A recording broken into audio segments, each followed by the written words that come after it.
Oh my goodness, what an exciting evening. Woo!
And welcome everyone to the premiere of Season 4, Riding Through the Unknown. I'm your host, Michael, and tonight's guest I am excited to have on, and we've been talking a lot about what's going to happen tonight, so you guys are in for a lot of fun, a lot of awakening. So, as they say, buckle up and enjoy the popcorn. So, without further ado, I'm going to turn it over to my guest, the one, the only, extremely radiant. Hello, I am Rita Minster, and I'm definitely extremely radiant, and I am smudging all of our wonderful space here. And before we get started, let's go ahead and create the space, okay? So let's get grounded. Let's take a conscious breath together. Ready? Breathe in divine love. Feet on the ground. Hold it. And then breathe out fear.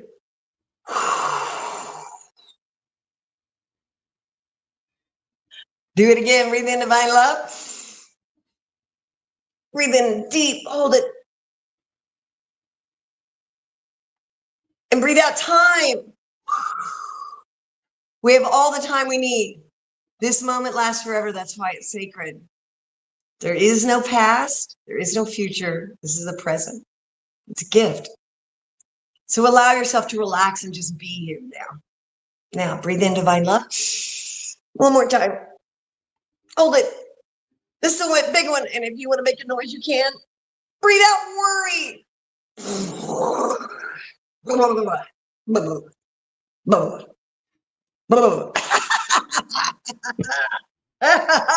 I worried quite a bit. I paid bills yesterday, so I got a little residual kicking in. All right, namaste, y'all. Namaste. I am Rita, and I'm extremely radiant. And I was a fifth grade teacher for 20 years. I wrote down a couple things to tell you who I am, but I want to start out with this. If you are down the rabbit hole as far as the galactic story and the alteration of our stories here on Earth, then if you're in the new Earth frequencies, there's a lot of things I'm going to say. I'm just going to cut to the chase. There is Adam, Eve, and Lilith, okay? And the archetype, it's kind of like the tarot. It's the archetype that matters. It's not whether or not these people actually existed. It is the archetype. And there was a time when the patriarchy created a division between women like me, very Lilith women that are bold and feel equal to men from the time we were born, and just, that dragon energy. And then you've got Eve, who are more quiet, more of that I want to be kind of taken care of. And it brings out great things in men. And I think of my brother, my sister-in-law. They have that great, I'll take care of you, honey. And that's great. But you see, we split those two archetypes. We split the soul of women. We made sluts and virgins. and there's nothing in between. Well, if you start realizing that this is all just a story, Joseph Campbell talks about following your bliss. Well, as we start diving into the Akashic records and everything that's ever been known here on earth, we start looking at how have we changed the relationship that we have with ourselves that keeps promoting the duality that I'm not enough and I need a man, or you're not enough and you need a woman, and we're not going to survive without it, right? Because it hadn't been that long. My grandmother and grandfather, 20 years apart, he said, I want 12 kids. And she goes, he meant it. 12 kids. So we're going to this place where we have a relationship who we want one, and because we would like one. But then where does that leave men? Because they're supposed to be providing for us, but then we don't need provided. Well, then that puts us in that Lilith category. And then, then we are shunned. So there's a lot to unpack there, but I want to read you this. I heard this today. This is from Jesus. And he was talking about when he said, I and the Father are one. He almost got stoned. And then he said, but doesn't it say in your scriptures that you are all sons of God? And and he basically said, well, you guys are all one with God too. And that kept him alive for a little longer. But he said this, do not seek anything outside yourself. The materialistic world will only bring you ruin because there's nothing there. You will find pain, misery, and death. Search for the kingdom of heaven within. So that's very powerful. And it goes back to the dichotomy I was in forever. I knew I was supposed to love myself, but I wanted to be with boys and men, and I didn't want to be alone. And so I've been married 3 times. I've been in so many relationships, a lot. But there was this need underneath it because I was afraid to grow old alone. I really was. It's ironic too, but because I've been alone now and haven't dated for like 3 years, and it's not scary at all. And my mom modeled what it's like to just live your life and not be in relationships. So I'm grateful for that. But the biggest thing is, and I'm gonna stand up and do this. Okay. Oh, let's get connected. Okay, ready? Feet on the ground, hand on your heart. I am grounded into Mother Gaia. I am connected to my spirit guides and my ancestors, and I'm divinely protected by my angels. And we're asking Archangel Michael, Gabriel, and Saint Germain to create this sacred tunnel, this sacred little cocoon, so that we can share unity consciousness, Christ consciousness, and the evolution that comes to us as we forgive and ask for forgiveness and humble ourselves to the point of realizing that we are one with the divine. Oof, yes. Oh, I got chills. All right. So some of the things that we have in here, we have an angel, obviously. And we have a couple that are like dancing. And that sweet old gosh. And we have some selenite. We have some whimsy. And also some big dolphin energy coming in from Bimini. The wild dolphins there, which is right above Atlantis. And we're moving lots of energy. This is the color right now moving into the year of the horse. This is amber, constituted amber. And this is really good to put on your solar plexus or your heart chakra or any chakra to move energy. And because we're talking about love, we have a wonderful wand. And anything that's given to you as a gift is twice as powerful. This is my friend Rudy gave me this one. And of course we have selenite, but this is my sister gave me this one. So that makes it extra special. So, oh, and of course we have dragon energy, and let's not forget this. We're going to be making some wishes. So we brought some genie energy. You got to rub on the what is it? Genie in a bottle. And this is some beautiful fluorite. It's just from Mexico, that big cave in Mexico. So, and also, just to let you know, if anybody wants to pull a card, I will pull a card for anyone who wants one. Fey Temple Oracle deck, beautiful card. And this is our thought for the day. Ready? Oh, and I brought this along. This is my mom and dad, 1950. And they were getting married on the farm. There's a full moon. And the roosters were making noise in the background. So, isn't that neat? So, it's a whole different world. And, they're both in heaven now. So, they worked their stuff out. All right, here we go. You ready? This is the world according to Mr. Rogers. Reverend Fred Rogers is in heaven right now. And here's some of his wisdom. You ready? So perfect. It always helps to have people we love beside us when we have to do difficult things in life. Wow. I just think that's so, isn't that profound? And we'll say it again. Isn't it always, it always helps to have people we love beside us when we have to do difficult things in life. Isn't that like the best reason to actually date? Boy, Match couldn't even give me that one. Let's not go there. Okay, I'm going to do something so everybody get grounded and have a little fun here. Stand up.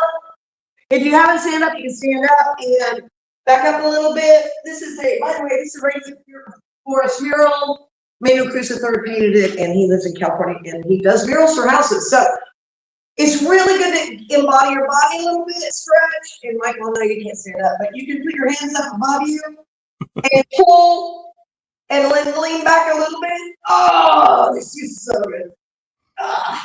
And then bend down, and make sure when you go straight down, bend your knees as you do it, so you don't pull anything and try to touch the ground if you can. And then reach behind you. Oh, just stretch, stretch, stretch, stretch. Allow the energy of the deep breathing that we're doing to get into your body. Now, one of the things that I want you to do is get into your body by feeling it, okay? So, one of the things that's really good to get you in your mood is skipping, okay? So I'm going to skip. I need to skip in place. And did you know that it's physically impossible to skip without smiling? It's impossible. It's impossible. And 20 years of fifth graders have never, ever beat it. So when you're picking your feet up, what I do is I go and I spend time with myself in music. And then I feel me and I look at me. I've been a dancer my whole life. So for me, that's how I get into my body. But you could also get into a big tub of Epsom salt soaked water and float in that water and pull all your energy back to you. It's about pulling your energy back to you, right? Right. Whoa. Okay, here we go. Whew. Okay, breathe in. And breathe out. Okay, so I wrote down all this stuff. If anybody wants to know, my background is a bunch of crap here. I've done everything. But I will say this about relationships. It wasn't until April 2023 I gave up my unconscious obsession with being with somebody. And it took dating somebody who had a drug problem. I didn't know about it. And he just kind of blew up and had an anxiety attack on day 10. And it forced me to just go underground for almost 3 years now.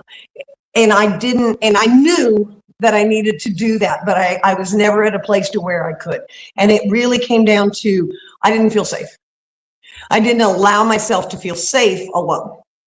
I didn't even know, it wasn't even hot wired. It wasn't something that was even an option when I look back because of childhood trauma, right? So I was molested when I was a child. I was not actually, a lot of people are raped. I wasn't, but that experience changed the dynamic of the relationship with that relative, and it changed my whole life for 50 years. because now suddenly I'm a black sheep, but I was a 10-year-old and somebody was trying to be sexual with me. That isn't me. But of course we take on, what did I do? Why are you not close to me anymore? Why am I not allowed in your life anymore? And it's taken me 50 years to go, oh, okay. It's all stemmed from that. And that I need to just, and I've already said, you can go with God. And I forgive him for what he did. I don't forgive him for treating me a certain way for 50 years. Long time. But again, are we judging ourselves? You see, okay, when I was in college, I got to tell the story short, promise. When I was in college, I read The Psychology of Male and Psychology of Female based on the archetypes of two stories. One of them was the woman who was Cupid, Eros. He got pricked by accident by one of his arrows and fell in love with a human, right? Well, he married her, but she couldn't see him during the day. Like, he would turn the lights off and they would just be together at night, and everything was going hunky-dory, of course. But then her sister said, hey, you're probably married to a demon because you've never seen him. He's probably a demon. And so she gets worried. And of course, there was an agreement with Athena that if it was 30 days and she didn't see him, and then they could stay together forever. And of course, some candle wax hit his shoulder, and he wakes up, and of course he's Cupid, so he's freaking gorgeous and the big wings, and then he flies away forever.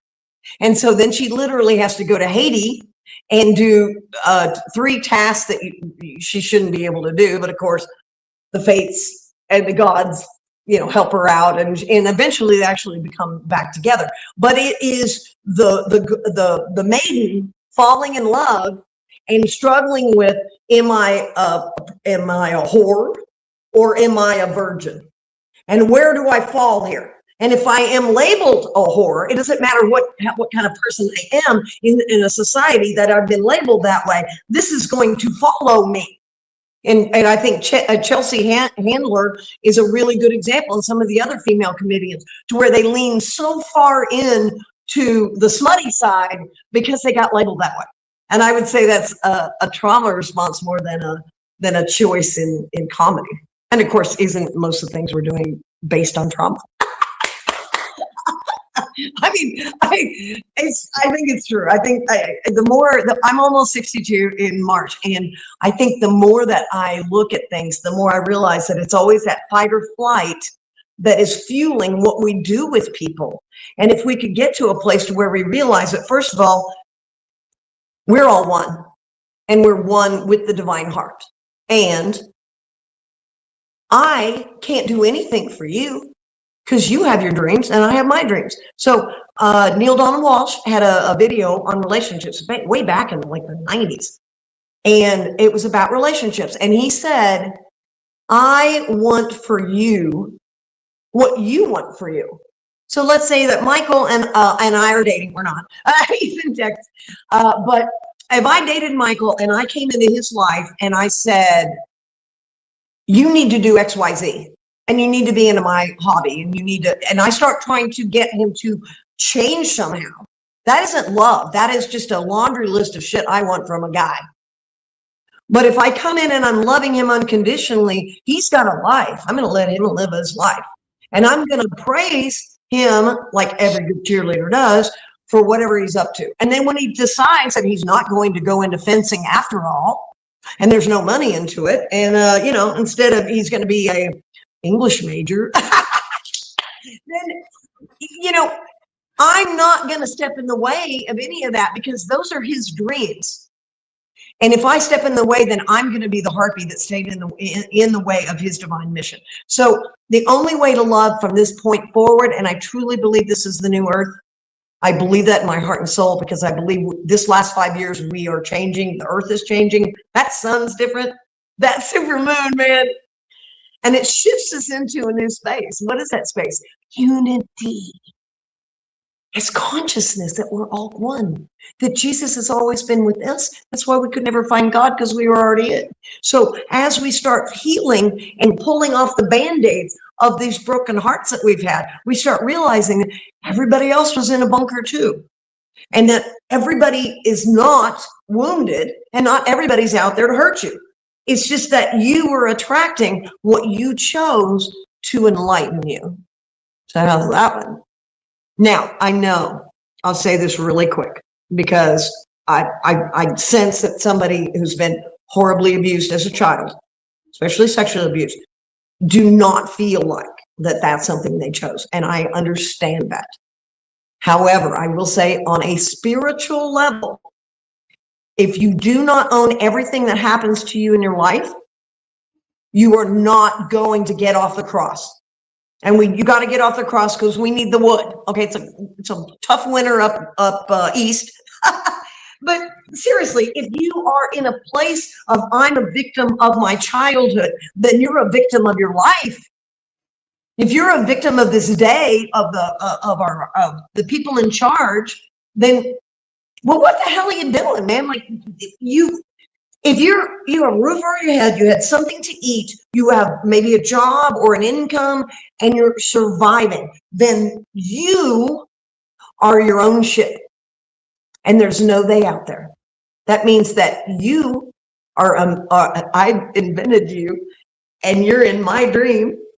And then sometimes I'll be in your dream, and maybe you're going to be just a background character in my dream. Like I'm going to go to Cabo San Lucas or something, and you're going to be walking down the beach, and suddenly in that moment, you're a background person, but only because you've got your own dream going, and I got next to my dream or whatever.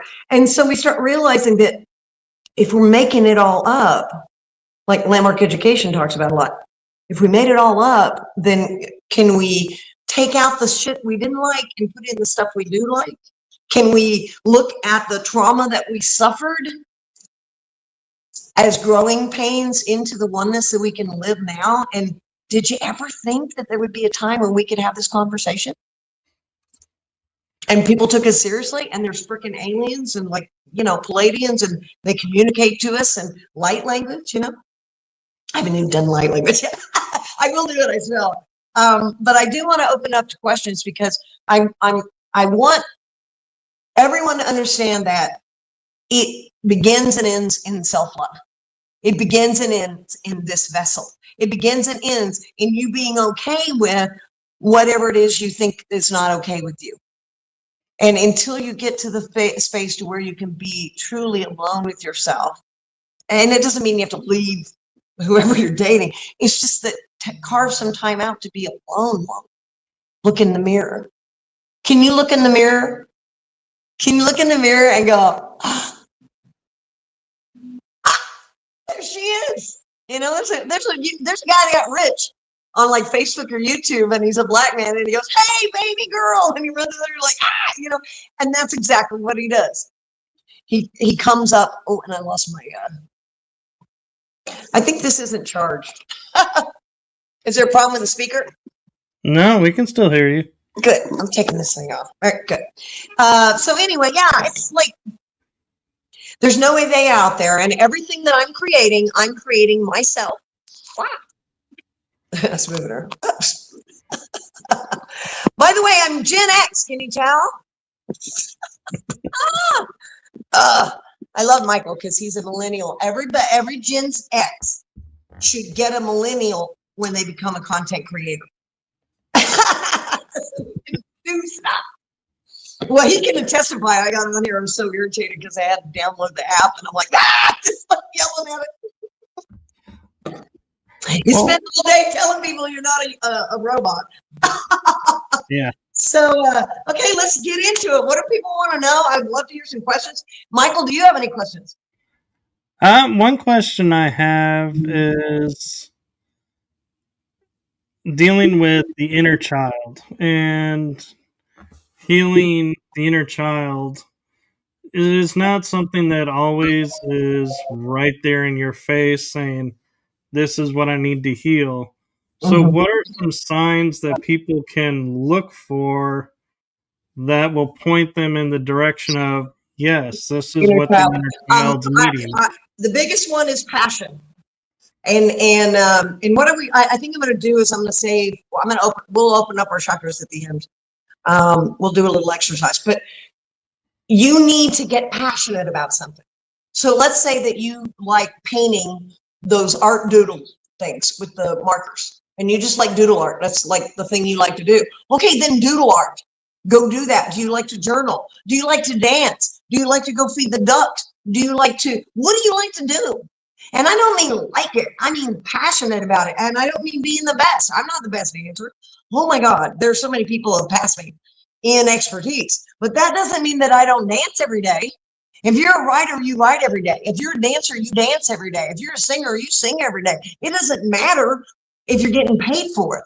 So if you can find what you're passionate about and then do that. And do it as much as you can. And I was lucky enough to be able to retire from teaching early. And okay, I will tell you this. Michael and everybody here, be gentle with your healing. Because I thought I was going to move to Sedona, start working with clients, bada boom, bada bing, everything was going to be great, right? But it didn't work that way. I tamed a half-acre property here in Cottonwood, and alone, and I grieved my mom, and I cut all my hair off, and I went through my own dark night of salt more than once, and I healed my trauma. Now, did I mean to go offline and live on a pittance of my pension? No, I'm not even that old, right? But I had to. I had to heal. I had to go inside. I spend so much time outside. Okay, before I forget, I'm going to give you a couple of really good things. Number one, this is number one. Everyone write this down. Do not take your phone or any device or a television into your bedroom. Take it out if it's in there. And if it's in there, unplug it and put a towel over it. Do not have technology in your bedroom. Your bedroom is a sacred space. The only thing you should be doing is sleeping deep and plugging back into the mothership, or making love to someone who you love. And that should be the only two things that happen in that sacred space. That room back there in that tree is so sacred that when my dogs get in there, and me, it's like a sleeping pill. You sit down, it's like it's just asleep, because that's all that happens there. But if you take in this device, you have now opened your consciousness, your sacred vessel, into your oneness, into your higher self. When you go to sleep, you are like this with your higher self. You go back to heaven, you go back to all whatever it is you want to perceive that is there, and you talk to all your spirit guides, everybody's there, and you tap in. And I have actually had memories of being on like a med bed, and they're around you and they're talking to you, and it's just like being at the doctor, only they're scanning and moving energy. And it's nothing different than me grabbing this thing of amber and rubbing it against some area and getting the energy moving. It's not any different. But that's just what it is. So when you start realizing how sacred sleep is, why in the world would you let the Matrix in your room? Did you read 1984? Where there's a screen everywhere, and then when they thought there wasn't a screen, haven't you wondered why you go into restaurants in the last 20 years and there's not one? I mean, I went into a restaurant, they had little mini TVs at the table. Like, what? And giant ones hanging everywhere. I hate it. I won't go to, I try to avoid every place that has a TV. But it's hard now because they are plugging it in, just like George Orwell said they would. So you're all staring at. Why? Why do you think they have a TV in a freaking cafe or whatever? What do you think? I'd love to hear what you think. Because the television is programming people, and so they're helping program the people and keep them programmed.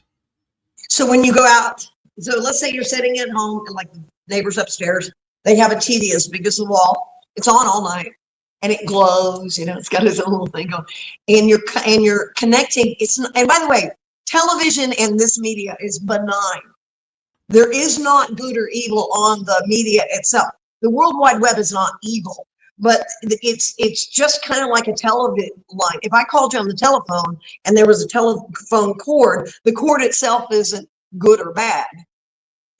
There is no good or evil, but that's beside the point. But when we start digging into what's really real, you have to disconnect from the matrix more. So I was a teacher for 20 years. What's the first thing I did to bring a kid from second grade reading level to fifth grade reading level? I got him off video games from Monday night to Friday night and limited his TV time. And literally, boom, all of a sudden they know how to read, everything's great, and then they are, get interested in books. We have to pull ourselves away. I have all little tricks that I do myself because I'm playing a game. How much can Big Brother not see me today? How much can I not be on a video, right? So I put it on airplane mode just to piss off the matrix all the time.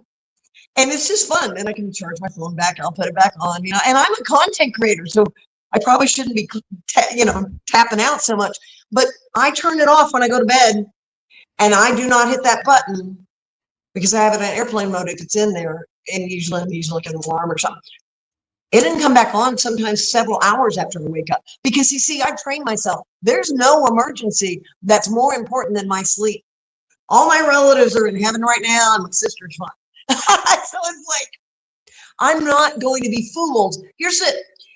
Why do we have to have a credit card? Something could happen. Why do you have to be on the TV? Because the television's telling you something, and then when you see it out, you go, oh, see, look, we were supposed to be watching because they told us before we had to watch all the time. Look, here we are and we're watching. They said the same thing, and they all just connect into the Borg. It's all that big Borg.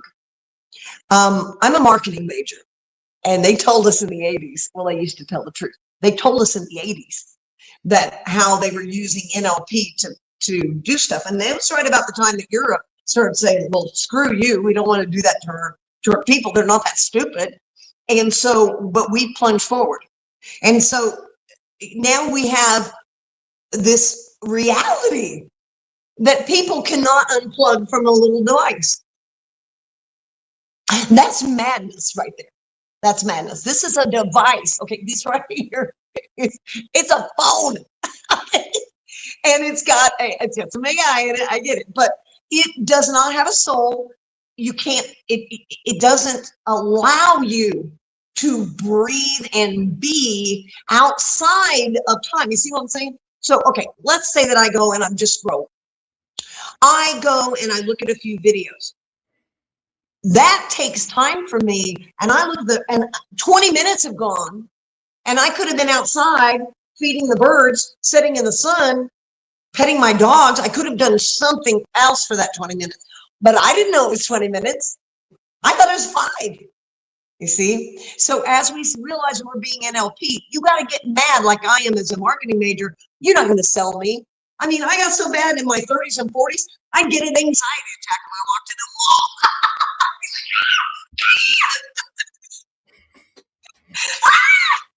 And I only went for bras and underwear anyway. I buy everything else from resale shops. I don't, unless I'm on vacation. But the thing is invest in what you're passionate about.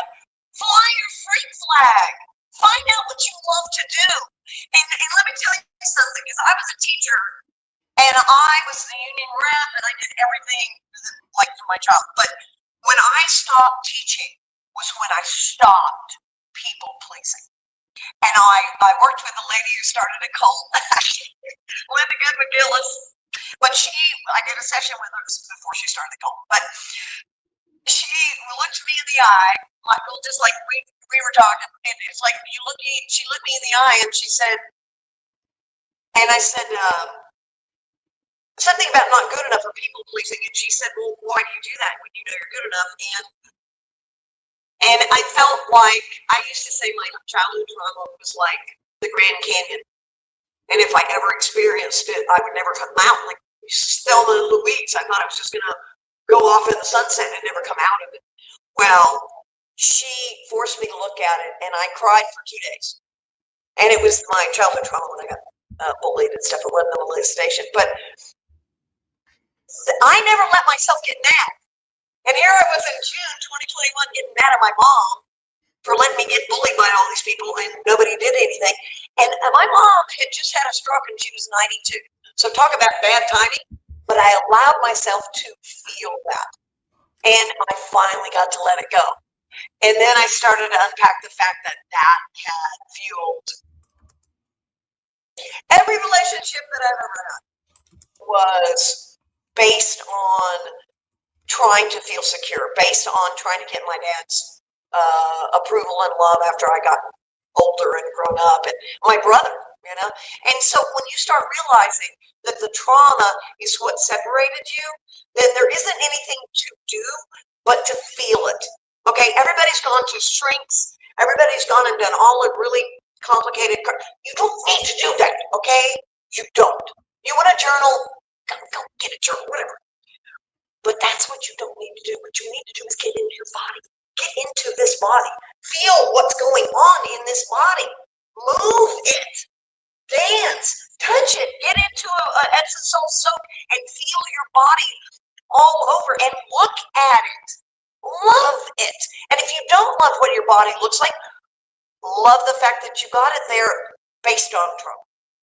Based on you did something to pack on something to make you safer. Can you love that? Can you love the armor that you put on so a man wouldn't touch you anymore because you got molested as a child?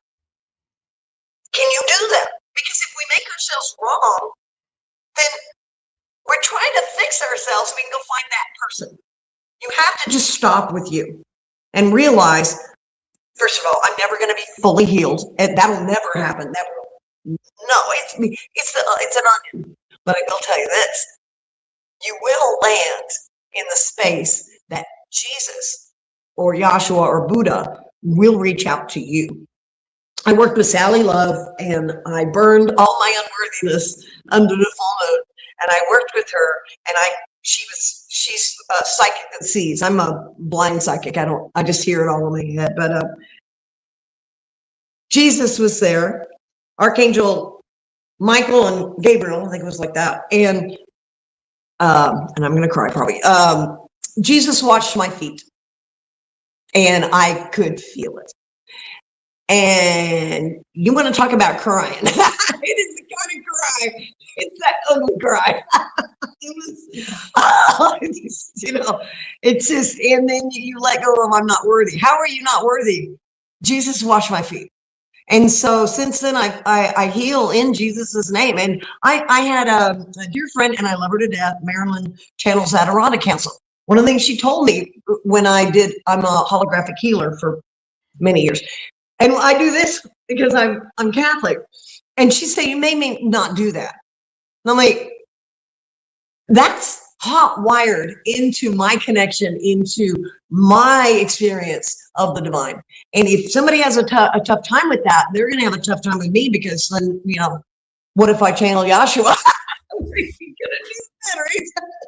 It's going to get even weirder if I start speaking light language. So as we start expanding into our higher self on the plane of Earth, which is what's happening now, our DNA is being activated. The dragons have been loose. All of the protective grid crap around the Earth, well, you know all this, is being removed or has been removed. This is the age of Aquarius. And the question is can you be this person or this person? Can you be there for somebody? And do you want to be there for somebody? Because sometimes all we need to do is just self-heal, and maybe we're never going to be in a relationship. I don't know. But there is a divine masculine and divine feminine within each of us that has to heal in order us to move into our divine mission in earnest. And everybody's still on their divine mission. I don't care if you do an entire life and at the end you go, oh, and then it's over. You chose that life, and there's no mistakes. And so anyway, let's open up some questions. Come on, let's go. Let's party, dude. We need to dance. We need to. How does the holographic healing work? Oh, it's easy. Holographic healing is the same thing as Reiki. It's just that it's just like anything, you have to have the faith. So remember last time that we worked, you can feel my energy, I can feel your energy. Well, we are connected. When two or more are gathered in my name, the spirit is there, source, God, whatever you call it. So if I'm connected to you and my spirit guides and your spirit guides are all talking together, okay? So the healing is happening whenever we connect in this fashion. So as we have this little cocoon we have right now, our spirit guides have basically gotten together and they're talking in the lunchroom. And they're discussing ways to move us into our highest timeline. And so to go back to what you can do for your wounded inner child, get physical, stop thinking, okay? A child does not sit around and go, you know, when I was 3, I think that was traumatic. No, a child goes to play. You want to play? You want to play, Michael? You want to play? Hey, Michael. I love playing. You want to play? What do you want to play? What do you want to play? I like playing cards, playing outside. There you go. Cool. Have you ever done this one? You ever did it? Okay. Yeah, you have to go. Okay, ready? Now you're going to say green light, ready? Oh, yeah. Green light, red light. You walked 2 steps over the red light. I did not.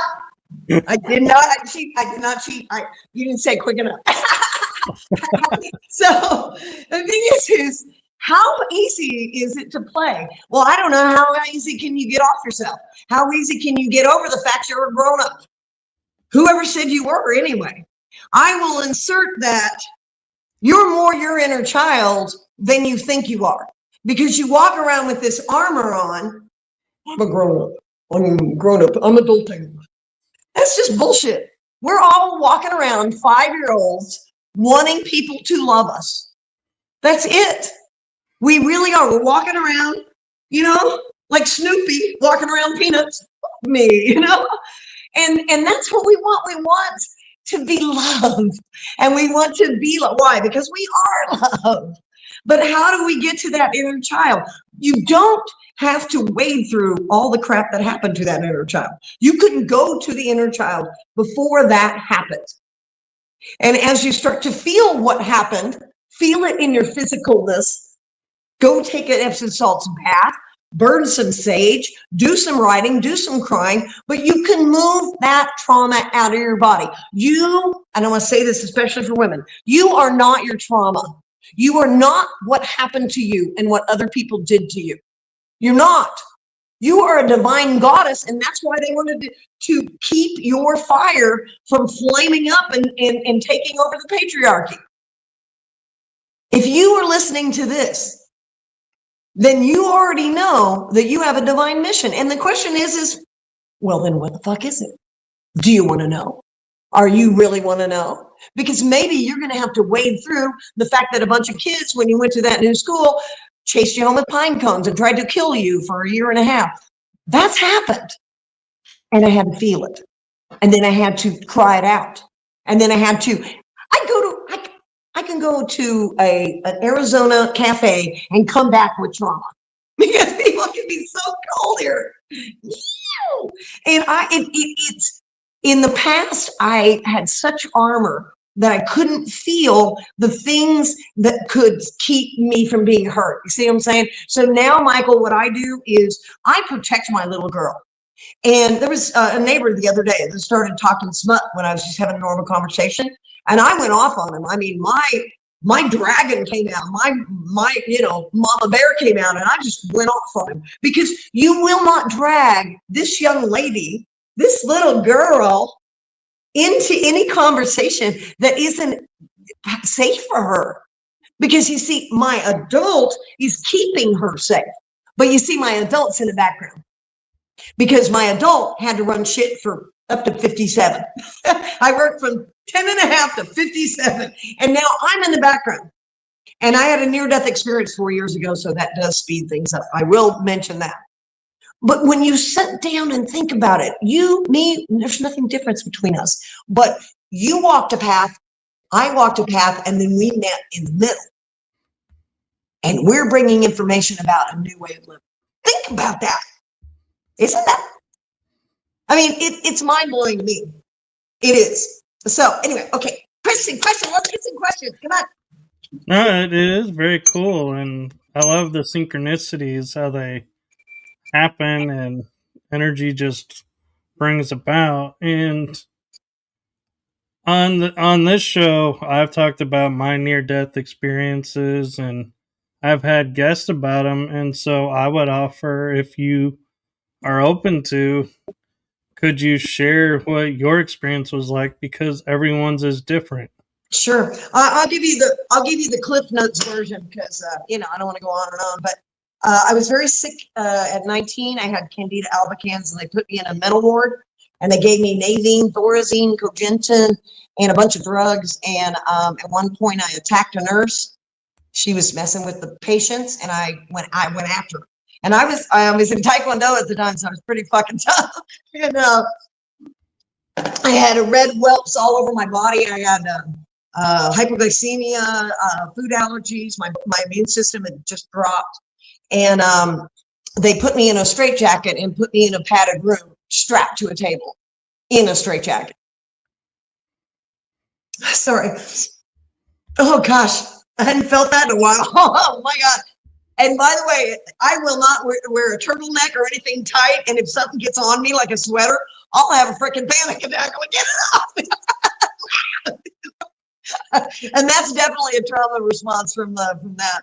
So I laid there, and I died. And I remember the pain stopping because my body was ravaged with pain, and I didn't have any pain.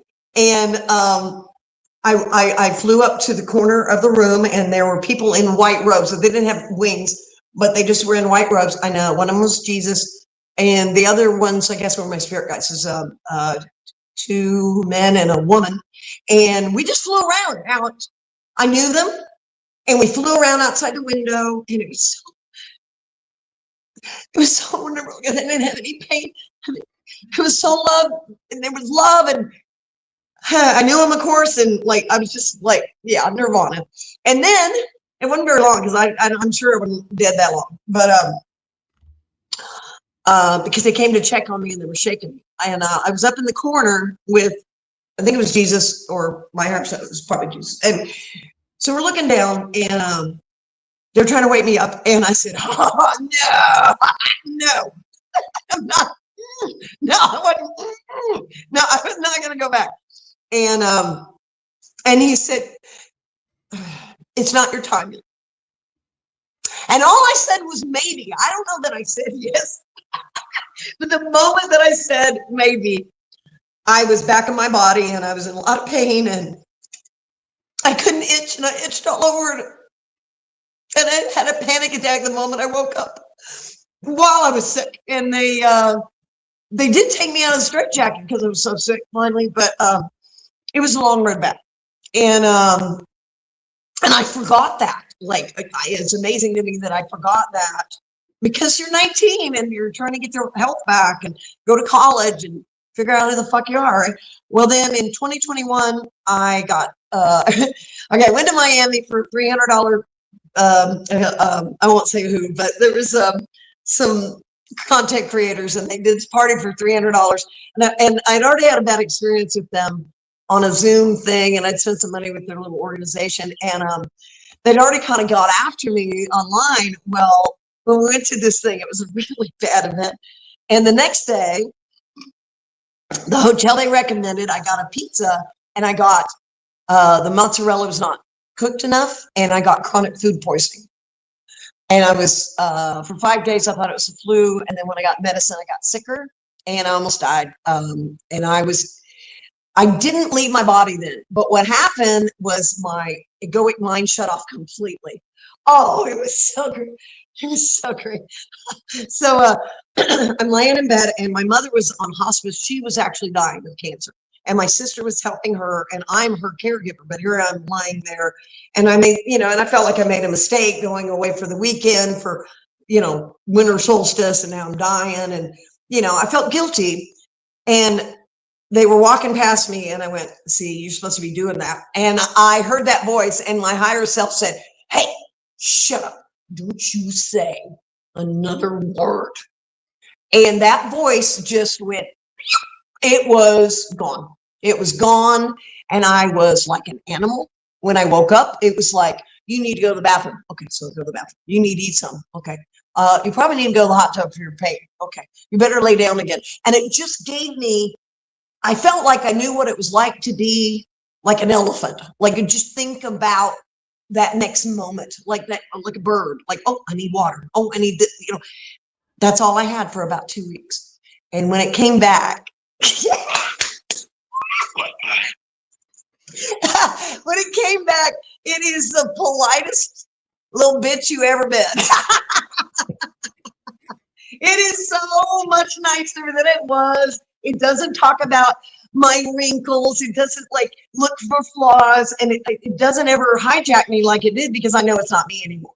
Now I know it's just this bullshit of the Matrix, and so I don't believe it anymore. But trust me, if I get into worry or fear, my egoic mind takes over just as fast as anybody else. So I'm not a saint. But so from that point on, I'm a light language activator. I've worked with Deb Clark in the light language activation or light language awakening community.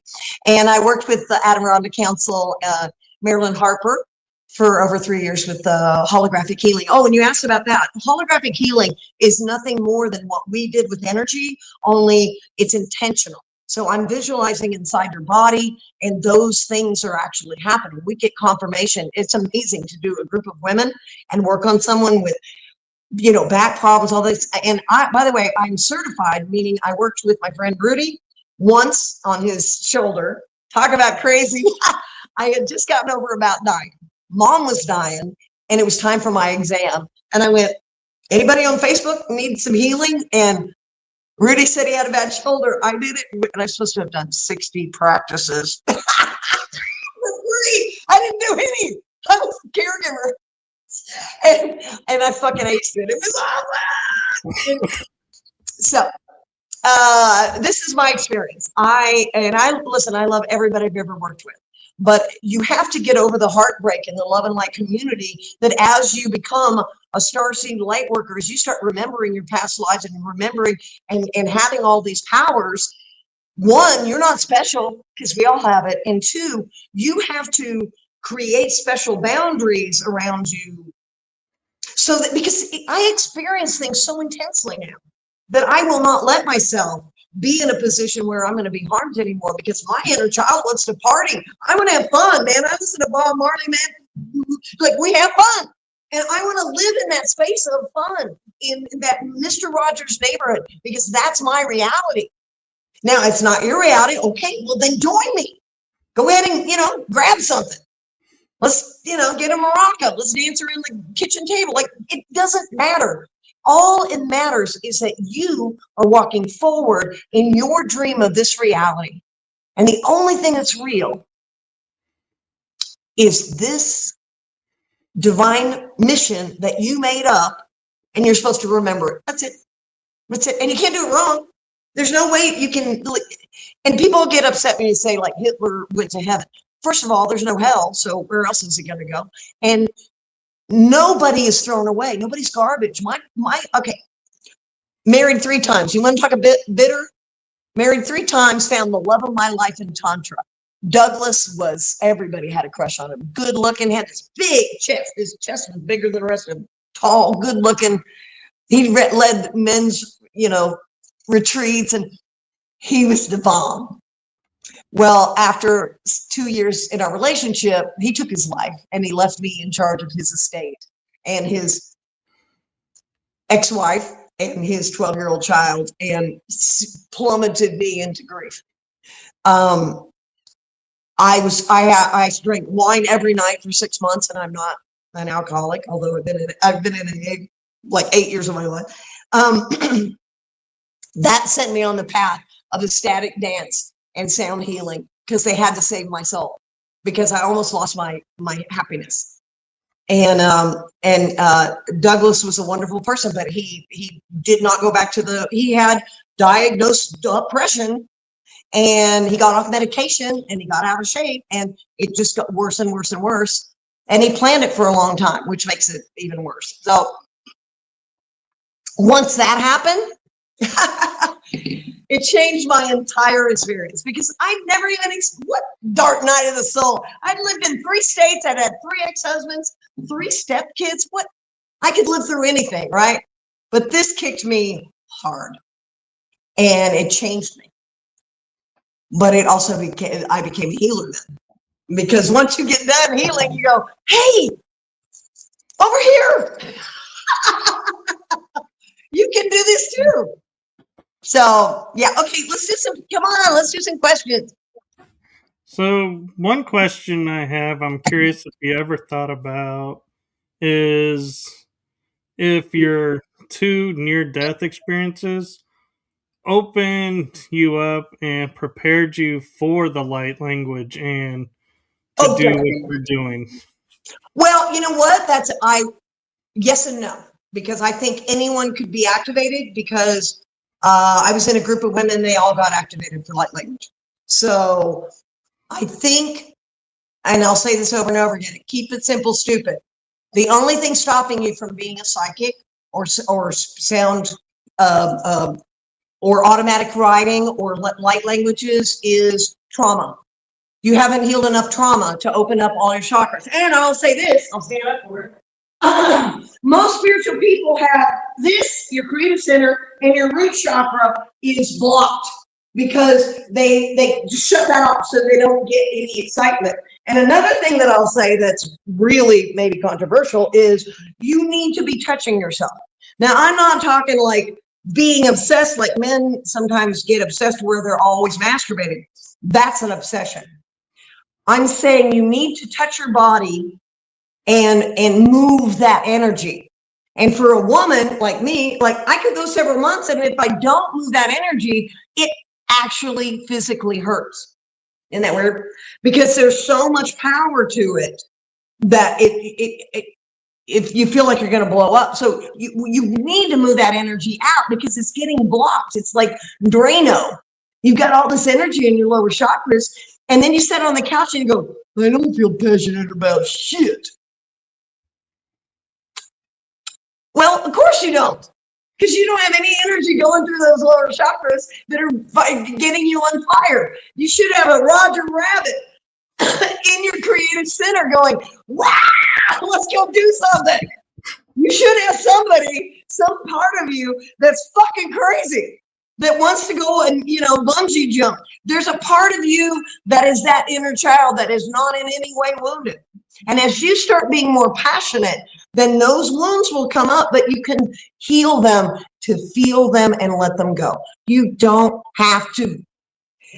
That's one of my big complaints about the Love and Light community. They're like, oh, you have to take this course and you have to do this. And no, you don't have to do any of that. All you have to do is work with one other soul that is aware of unity consciousness, and you can talk through the energy that's in your body and move it. That's it. It's not that. That's what I am frustrated about, and why I'm not a part of the Sedona community. I'm 15 miles from Sedona. I do know some people. I know some really 3 trees originally from there. I know lots of people in the Love and Light community, but they're all in California. And so I don't do as much in Sedona. I call it Vortex Vegas. Everything's for sale, but very few people are actually plugged into anything that's truly connected. I'm not finding the words. I better shut up. No, they're there, but they're not connected. They're selling something. And I will say this, one of the reasons I've gotten in trouble financially is I went into teaching for 20 years. I was in sales and marketing. I did wholesale computer components in Dallas. I've been in sales my whole life. But when I became a teacher at 36 on 9/11, For 20 years, all I had to do was collaborate and get good ideas and get other good ideas. And sure, there was some competition and bullshit and teaching too, but it was different. And I didn't have to go and ask for money. Now, granted, I went and asked for money for science camp, for fundraisers, but I didn't have to ask money for me. And one of the things that's hard for me is to say, hey, you need to send me 44 bucks. Because if somebody's hurting, I'm just going to do it for free. And I've done that my entire life. And I have to get out of that because, well, I'm broken. I need an income. Come on, guys. It's like I have to be able to get over that. And I realized that I was like, oh, I just don't want to sell myself. I just don't. And let me tell you something about my channel. Extremely Radiant, Rita Minster, aka Extremely Radiant. Any of the videos you see on there is no commercials. I am not on there. It's starting at the beginning. Let's take a moment so you can like and subscribe so you can get more content. Don't talk to me like that. Don't. And then they interrupt a channel message to tell me about some freaking video you're selling. Listen, I don't need to teach. I don't need to heal, but I am so passionate about it because God loves me so much.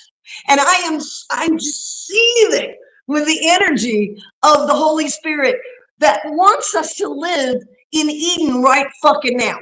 And that's the message. And if I do that message, that's all I got to do. God didn't say that I have to do all that self-grandiosity shit because I'm a teacher. I don't need that, okay? I got plenty of kids who gave me little things every year and parents, and I had 20 years of kudos and pats on the back. I don't need any of that. What I want is to people to step into their greatness, to step into your own personal power. Stop walking away from what you truly are. And by the way, I mentioned this, Michael, but I do need to mention it. This right here, imagine 2 or 3 balloons. Most humans walk around with a little balloon. This is your soul. Your soul's up here and you disassociate. And when something else happens, there's another balloon. So a lot of times you're not even in your body. And that's why dancing is really important, or moving. You don't have to dance. You can stand. You can just move. Get in your body. Touch yourself. Are you here? Hello? Like, are you in there? Because most people aren't. They're off in the ether.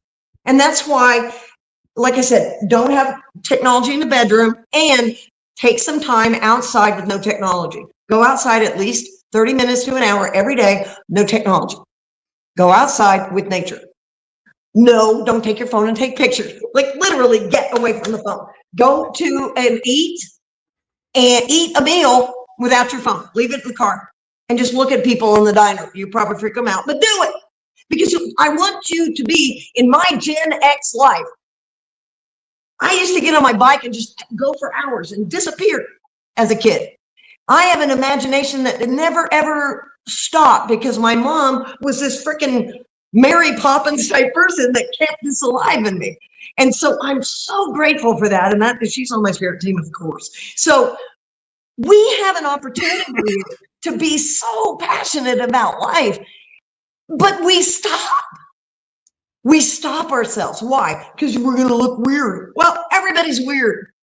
Dear God, everybody's weird. So fly your, I can't ever say that. Fly your that should be a tongue twister. Fly your freak flag. Thank you. Fly it. Be weird. Be, because this doesn't help. Living like this, I lost my balloon. I lost my little balloon. The balloon. Wait. This is what happens. You see somebody that's 200 or 300 pounds, or somebody that's really, really skinny or whatever, like any of those extremes where they're hurting their vessel. This is what you're doing. You're walking around like this. This is my soul. My soul's right here. Because you know what? I could get hurt. So I'm going to keep my soul right here. And you're just walking around like a freaking zombie. You are a zombie because your soul is not here in your heart. And when you start walking around with your heart on your sleeve, you are not going to be hurt. Michael, I'm going to use you example. Michael, when you wear your heart on your sleeve, you will have children's and dogs and cats and people come out of the woodwork just to shake your hand because you are glowing with that inner child beauty. And that's what I know. That's what I'm saying. But fly that flag. Get out there. Put that out there for people and let them see it. Because that glow is who we are. That passion is who we are. Right? So we've got to get some questions. Come on, let's do some questions. So if somebody is looking to,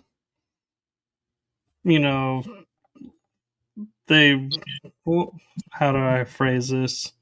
Okay, so say somebody sees a trauma that they recognize in somebody else. Is that a mirror effect, and so they need to work on themselves, or are they really seeing? Everybody has trauma. There isn't anybody on earth that doesn't, so get over that. The question you need to ask when you see someone is, are you trying to rescue them? Did you see them like a puppy on the sidewalk? Are you trying to do a Humane Society video here with your relationship? Like, are you collecting strays? And I don't mean that in a mean way. I'm not saying it ugly.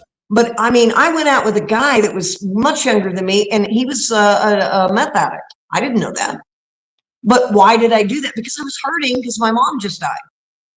And I had, my vibration was up. I was even drinking alcohol, which I don't now. I brought that kind of energy around me, and then it got into my space. So the question that I would ask you is, when you get around someone, how's your trauma?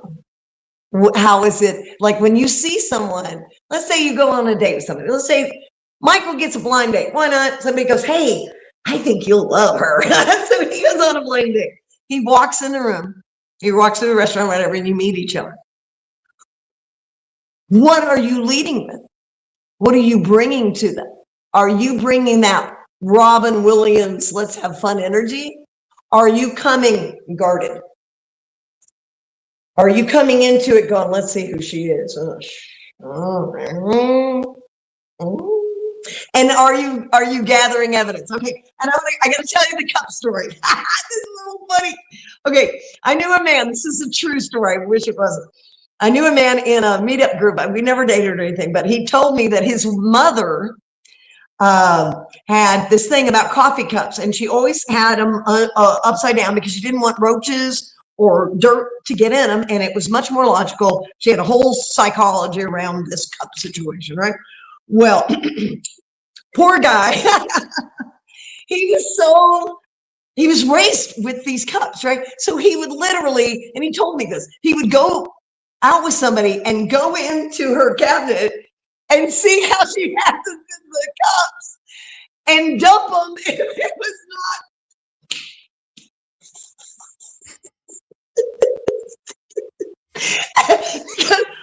His thing was, I can't date her. And of course I laugh because I put them the other way around, and the bugs can get in them. And I agreed with him. I totally agree with him. I'm like, you are totally right.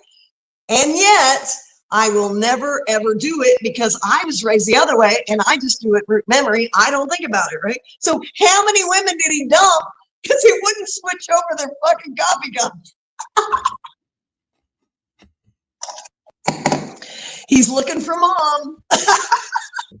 So the thing is, and it's a funny story, and the reason that I use it, and I don't mean to make fun of him if he hears this, but the fact is this guy set himself up. Okay, I went on a blind date with a man with 2 6-month-old black Great Danes. I had a little schnauzer. We walked around my apartment complex, and before he left, his Great Dane, one of them, had a diarrhea episode in the greenery right below my balcony. He didn't want to date, okay, because he said that these 2 gigantic black Great Danes sleep with him in bed, and that was a deal breaker if you weren't going to go for it. Okay, so That is lying to yourself and saying you're open. He was not open. He was open to the dogs. I mean, the dogs were happy, but do we have, I want to make sure, do we have any questions? I'm a teacher, so let's make sure if there's any questions to answer them. Because there were two ladies in the chat earlier, so I just want to make sure if anybody has a direct question. There's no questions in the chat room right now. There's who? There's no questions in the chat room right now. Oh, okay, good. All right. Well, okay, let's see. Well, what else do you want to know? We can do anything. I'm curious in your experience with trauma. You know, you say there's always trauma. There is always trauma. But you can get to where it's a lot less. Okay, I'm gonna tell you about a relationship I started in 2020. It was very unique. I'd been shut down for 3 months, and I met somebody in Sedona, and I was polyamory at the time, and this person was too. And we fell in love, and we didn't mean to, but we did. And for several years we were very much in love, but he lives very far away, and now we're best of friends. I love him to death. I wish him the best in where he is in a relationship, and there's nothing between us now. But when I met him, the only reason that I believe that we fell in love was both of us were like, oh, this is safe, because she lives in California and I don't live here, and it allowed us to open up. But then when we opened it up, he's seeing his wings, and I healed from my Douglas taking his life. I was there in Sedona. That's where his ashes are. And I was able to do a breathwork session talking to Douglas about that. He goes by Doug now. Whatever. Change your name in heaven, weirdo. Anyway, freak. Anyway, but he loved me unconditionally, and I love him unconditionally. And his life circumstances are not to where we can be together. I never thought I could have a relationship like that, but I think it's the best thing that ever happened to me. And we held each other. And one of the most beautiful things, okay, I'm going to tell you 2 beautiful things that you can do. Because there's a lot of things about like comforting a woman, but there's things you can comfort a man that a lot of women will not do. First of all, a man really wants to lay right here. And even in some cases, if they've never nursed, they maybe actually want to nurse. Like, not in a weird, like it might turn physical, sexual after, but a lot of times they want to do that as a connection to Mother Gaia, to the divine feminine, because maybe they didn't get that with their mom. Maybe they're missing that. And that's something that you can do if you're comfortable, right? And another thing is men are uncomfortable with their testicles, with their scrotum, and there's a shame around it.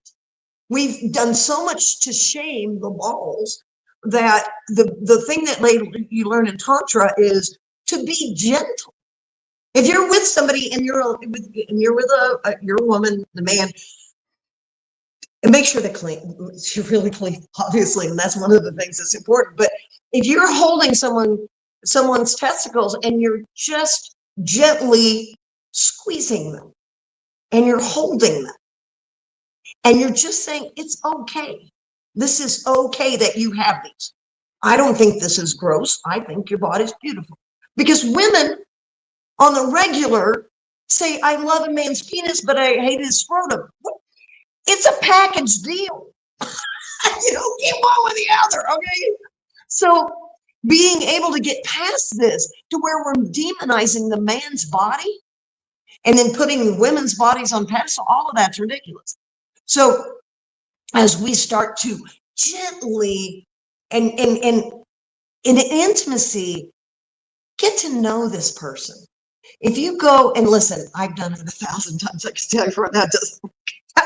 If you have some passion, you meet somebody and you sleep with them right away.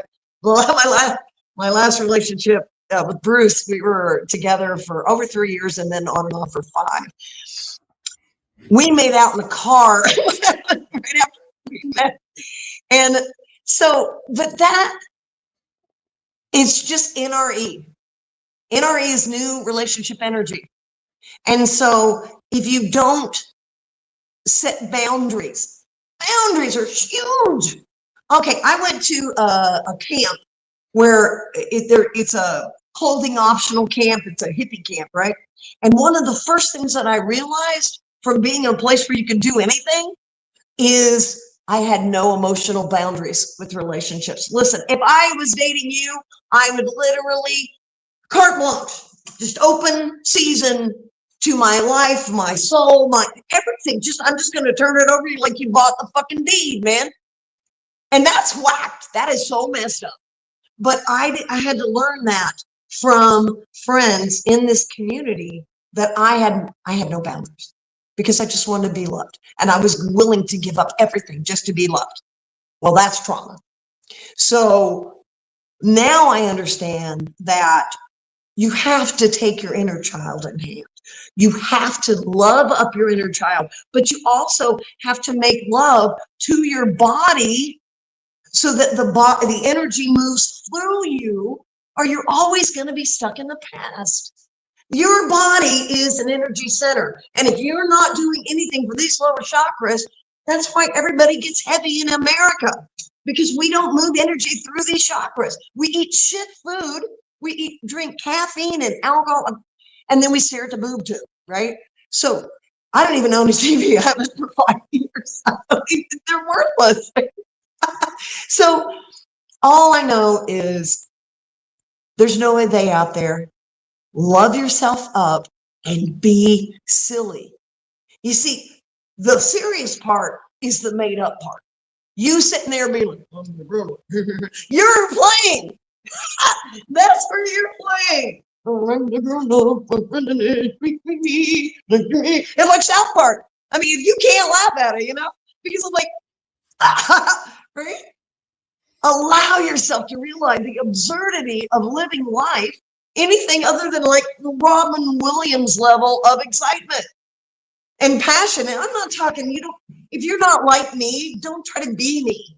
But I'm a freaking firefly, and I always have been. But whoever you are, let that light shine. Move it out. Because the more that you open those chakras, the more you're going to start feeling Jesus clean, washing your feet, and you're going to feel them touch you, And I don't know, do you see folks? Do you see dead people? On occasion. On occasion, I do.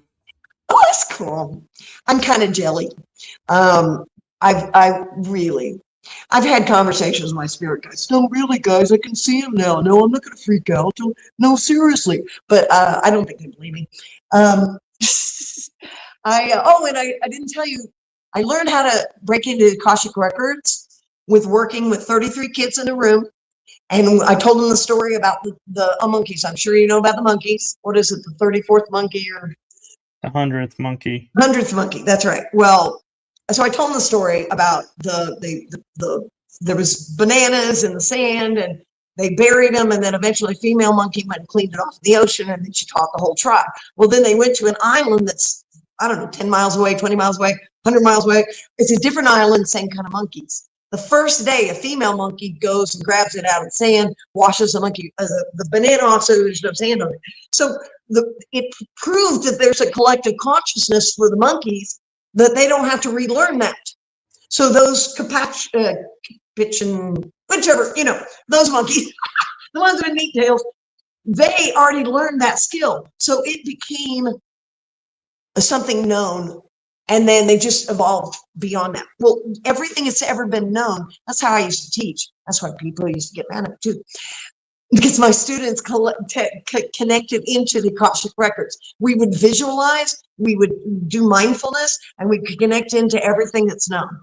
And my kids would ace tests and got more and more smart. And it wasn't just pulling it, it's bringing that knowledge in and keeping it. And I didn't even know I was doing it. That's how I became a Akashic Records hacker, is teaching kids how to visualize and meditate. So anyone can hack into all of their lives, but I will say this. I think it's a trap. And if to go into too many past lives, and I think you can get down a rabbit hole and never come out. So if you're going to do something with past lives, and I know you agree with me, QHHT is the kind of session that you want to do because your higher self, you get to talk to your higher self. And for me, the biggest thing is to talk to my higher self. I've done 2 QHHT sessions, and oh my God, just years of worry fell off of me because I finally like, what, am I supposed to do this? Or like, what about this? Like, I have to talk directly to my soul. And gosh, it's so refreshing to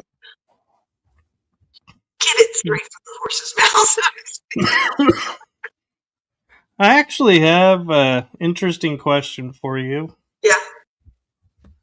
With dealing with trauma, and trauma aside, so to speak, we always talk about balance of the divine masculine, divine feminine. Oh, I'm glad you did. I wonder, now if the true balance is divine feminine, divine masculine, inner child. Well,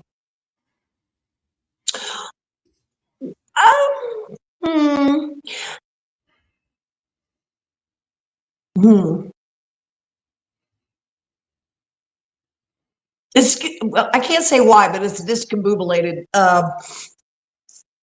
Okay, so your inner child is who you are. The real you is your inner child. Okay, that's your soul. That's who you're in this lifetime. Your personality. Yeah. But that's you. Okay, your little 5-year-old. That's really who you are, and you knew that then. So then, as you grow up and you have experiences, that trauma covers up that divine connection that you had at that age, or you already always had it, so it didn't cover that up, but you still have stuff, tentacles and things like that. So as you get older, I did inner male work. This would happen right after Douglas died. About a year after he died, I was working with Kika Marionetti and in a tantra class, and I saw a man that I was attracted to, and I started to get a serious, I started getting panic attacks. I'd see somebody that I was attracted to and I'd just start panicking. And so I worked with my inner male mirror work, and I even gave myself a ring, and I did this inner work, and still to this day, my inner male will take me out to eat when I don't feel good. Or take me to go get some vegan cupcakes. So my inner male is balanced because I did all this work after Douglas died, because I got so scared, and all of my life I had women around me. My whole family's women. So I couldn't quit crying. I was this frightened little chicken. Well, my inner male basically came into my inner female and said, "Hey, snap out of it." What the hell are you doing? And just like, and brought me into safety. So if you ever see me get mad, that's my inner male. And people are afraid of me. It's just so funny. I've never been in a fight. People are terrified of me. But when you get to that place to where you've allowed the joy, the energy, the flow to come back through, then you're going to have people be attracted to you. But then you still have to work with trauma, because what if you have somebody attracted to you that's a player, and then they break your heart? Well, then you have to work on that. I met somebody I love very, very much, but he was really toxic, and it took me, I don't know, 8 months, 7 months, something like that, during COVID, to realize that. And he did something like so benign, that sounds benign, but it's not. Get this. We're in the car, and we're driving to go see the Redwoods. He starts singing, "Hold the pickles, hold the lettuce, special orders don't upset us." And he sings this Burger King jingle from the 70s, right? But he sings it over and over the entire time I'm driving over Highway 17, going through these giant mountains to take him to somewhere special, just to fuck with me. That's mean-spirited. That's a broken person, right? And so if someone is ever in your space and you do not feel joyful, just listen to your child. Your child will tell you what you think of somebody the moment you meet them. But we don't listen to their inner child. We defer to the thinking brain that puts them in a certain category. Go with your first instinct. When you see somebody, you go, hey, hey, hey, hey, hey, hey, hey. Well, if you can't find that with that person, you can't find their inner child and giggle and come back, then what do you do? And just go move on, because it takes time to develop it. We've been so scared. Jesus, we've been so scared for so long. We have to stop that. And by the way, I want to channel before we get out of here. I don't know what time it is. How are we doing on time? Terrible. We have 5 minutes. Okay, I got channels. Let me channel. Shit. I'm going to get in trouble. Oh, my spirit guides will give me a little talking to later. Actually, they don't. Oh, let's rub. Hey. Genie in the bottle, baby. I'm a genie in the bottle. Ready?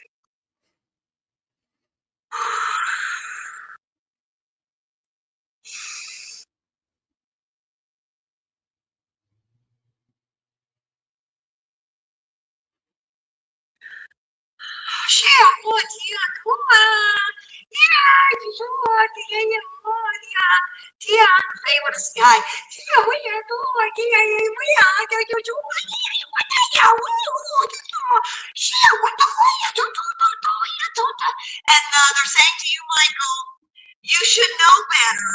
You should be calling the Fed.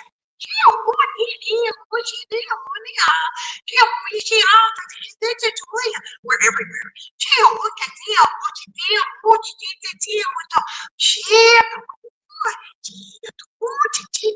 They're saying we can teach you dances.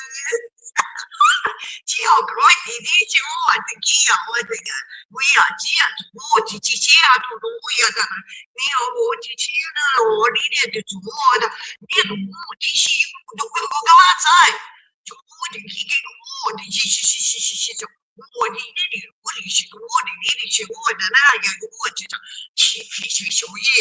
So serious. What are you so serious about?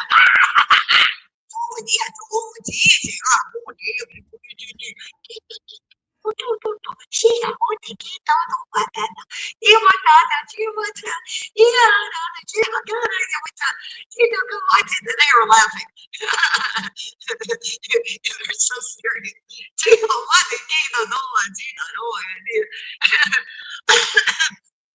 They just said, what surprised you being the most serious one in the room? That's a good question. Then they give Adam Ryan. The most stoic goes to.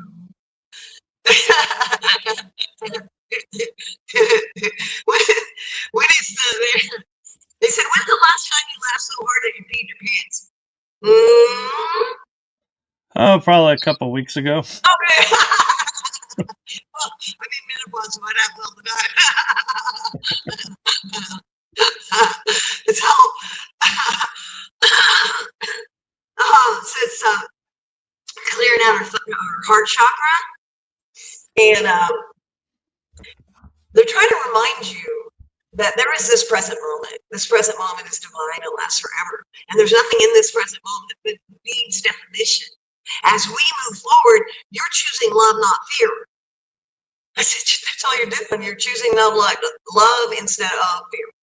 So as you choose love more, then you call in the faith. They'll come in, and you can do a little bit.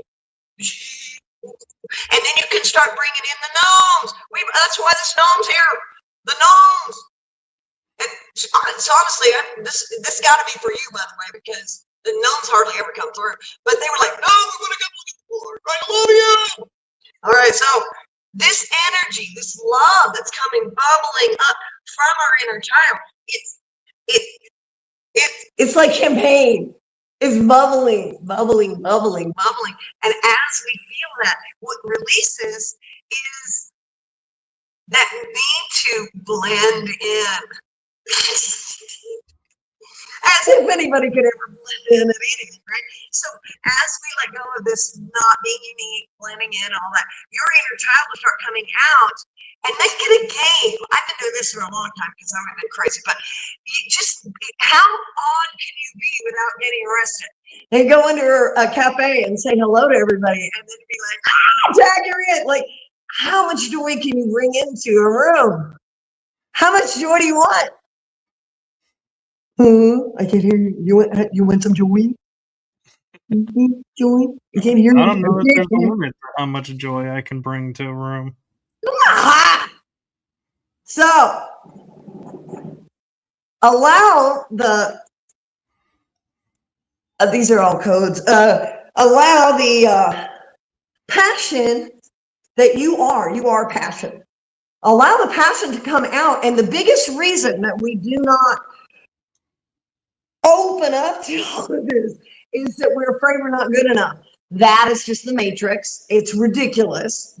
But I will tell you this, as you start trimming down, as you go to the gym and you start stepping into this higher version, this higher timeline of who you are, you also need to nurture yourself and not make your old self wrong. Don't look backwards and go, wow. That's what I didn't like about the one lady that was really big. And then she got small and she's like, oh, I hated me. No, you didn't. You started a whole revelation of large women that felt good in their skin. And then you're going to take that back. Don't do that. Don't should on yourself. Don't go backwards in time and try to should on yourself. That makes a mess, doesn't it? Should everywhere. Woo.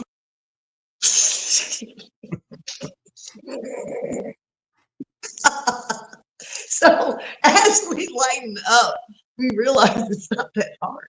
And if you like someone, genuinely like someone, try being friends. I know that sucks because mom used to say it and I was like, fuck you. But honestly, if they're not interested in your life and they don't want to hang out and play checkers with you and get to know you a little bit, then they probably are not really in for it for long haul. So it's nothing personal. It's not that they're wrong or right. It's just what do you want to choose? And we're definitely gonna end with this because we did it the other day. I'm feeling chills. Here we go. You ready? This is a big go in. Inner child go in. You ready? Love this. You ready? Everybody's gonna sing. This is the go in, and it goes like this. Row, row, row your boat gently down the stream. Merrily, merrily, merrily, merrily, life is but a dream. So the go in is row, row, row. Whose boat? Whose boat? Your boat. You're not rowing mine, right? You're not gonna come over here like the volleyball team I was on. The guys kept trying to take our shot, and that's why we came in second. We would have stayed in it. Boy, that was a long time ago. That's 40 years ago.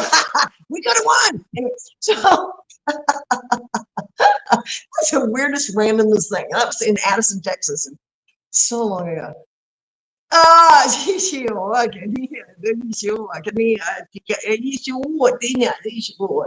Row, row, row your boat gently down the stream. How do you do it? Merrily, merrily, merrily, merrily. Why? Life is but a dream. What'd you say? Life is but a dream. What? Life is but a dream. Aha! It's a dream. We made it up.